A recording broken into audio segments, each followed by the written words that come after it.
Most of us love to unravel a mystery, such as who did what to whom and why. The mystery could be a murder or a disappearance. We are fascinated with crime and its perpetrators. We love the thrill of fear because as a reader or viewer, we know we are safe, the danger is contained and does not impact our lives. There is the excitement of the chase and peering into another world and the criminal mind. At the end of the book or movie, justice is done, the perpetrator is punished, and loose ends have all been tied up. We can feel safe again. However, in the real world, there are many murders and mysteries that remain unsolved, where forensics and other clever minds were left perplexed and confused, and the murder was never solved.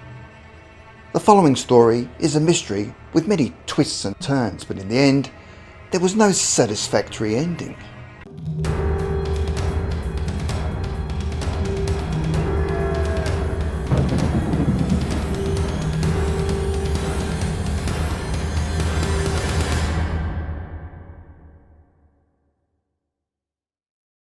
On November the 29th, 1970, a man and his two young daughters came across the charred remains of a naked woman, hidden among rocks on a remote hiking trail of Norway's Isdal Valley. Bergen police responded quickly and launched a full-scale investigation. Examining the site, police noted the woman was lying face upwards. The front of her body and her clothes had been severely burned, and she was unrecognisable. Also located or placed near the body and affected by the fire were a handful of pink sleeping pills, a packed lunch and an empty bottle of St. Halvar, a low-cost liquor, 2 plastic water bottles that had held gasoline, a plastic passport container, rubber boots, a woolen jumper, a scarf, nylon stockings, an umbrella, a purse, a matchbox, a watch, 2 earrings and a ring. Around the body were traces of burned paper, and beneath it was a fur hat which was later found to have traces of petrol. All identifying marks and labels on these items had been removed or rubbed off. Police called to the scene later found a burned out passport in the area. The autopsy showed that she had died from a combination of burns and carbon monoxide poisoning, while traces of at least 50 sleeping pills remained in her body. Her fingerprints were also found to have been sanded away.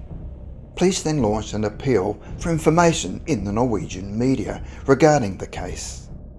3 days later, investigators found 2 suitcases belonging to the woman that had been checked into a train station in Bergen. In the lining of one, police discovered 5 100 Deutschmark notes. Among other things, they found clothing, shoes, wigs, makeup, eczema cream, 135 Norwegian kroner, Belgian, British and Swiss coins, maps, timetables, a pair of glasses with non-prescription lenses, sunglasses with partial fingerprints that matched the body, cosmetics and a notepad.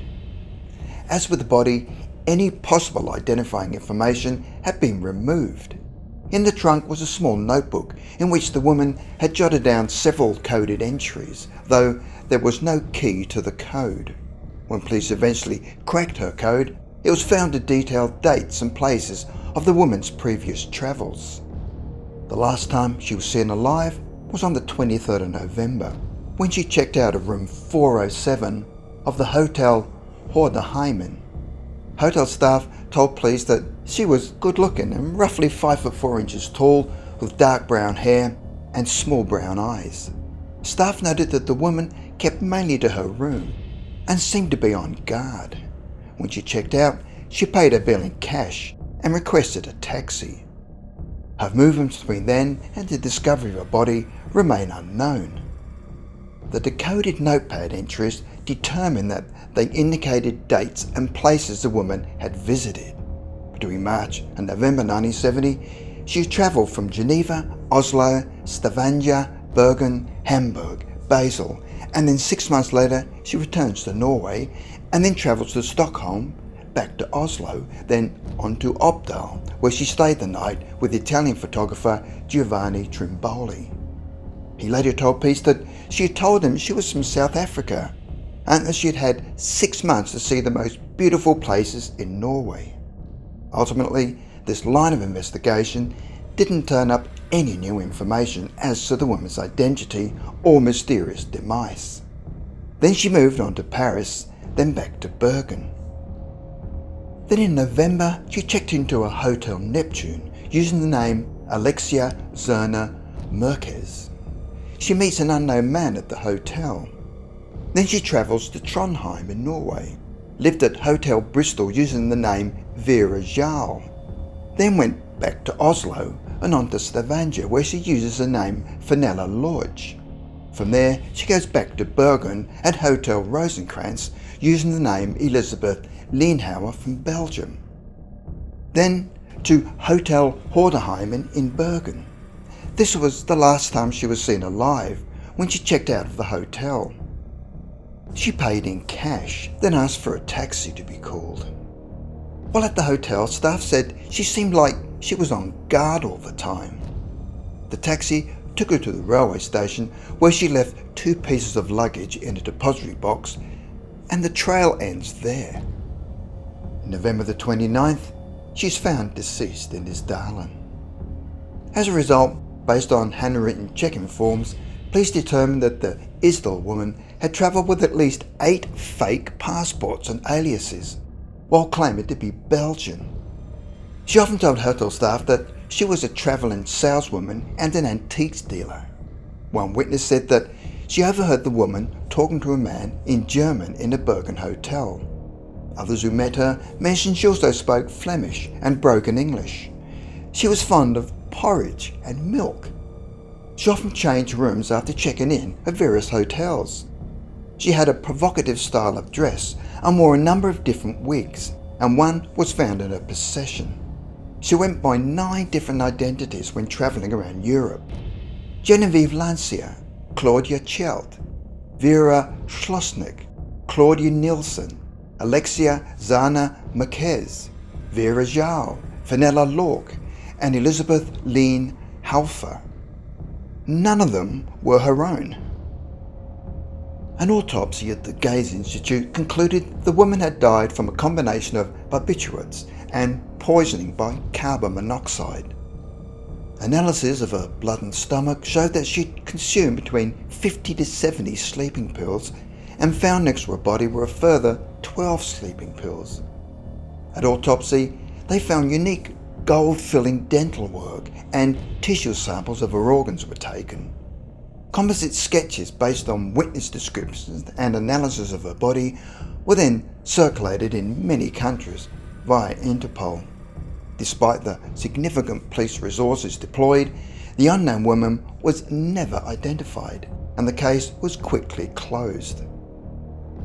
While authorities concluded that she had committed suicide by ingestion of sleeping pills, others believed that there was foul play involved.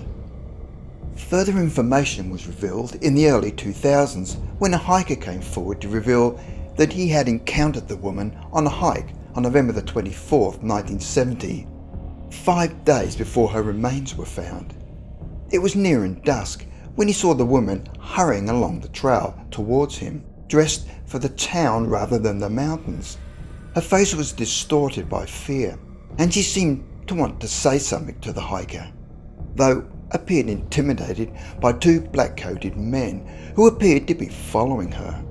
He described the 2 men as being of foreign appearance. As soon as the hiker heard of the remains of the woman that was found in the mountains, he contacted police to tell what he had seen, though was met with a puzzling response. The policeman he talked to told him, "Forget her, she was dispatched." The case will probably never be solved. After initially reporting what he'd witnessed to police, the man kept his silence for 32 years, only recently speaking out about what he'd seen. Although the police ruled her passing as self-inflicted, even after the evidence that had been unearthed around her remains, and the fact that somebody had tried to incinerate her remains, the conclusion has always been highly controversial. After almost 50 years since her passing, there appears to be no chance of ever finding out how she met her fate.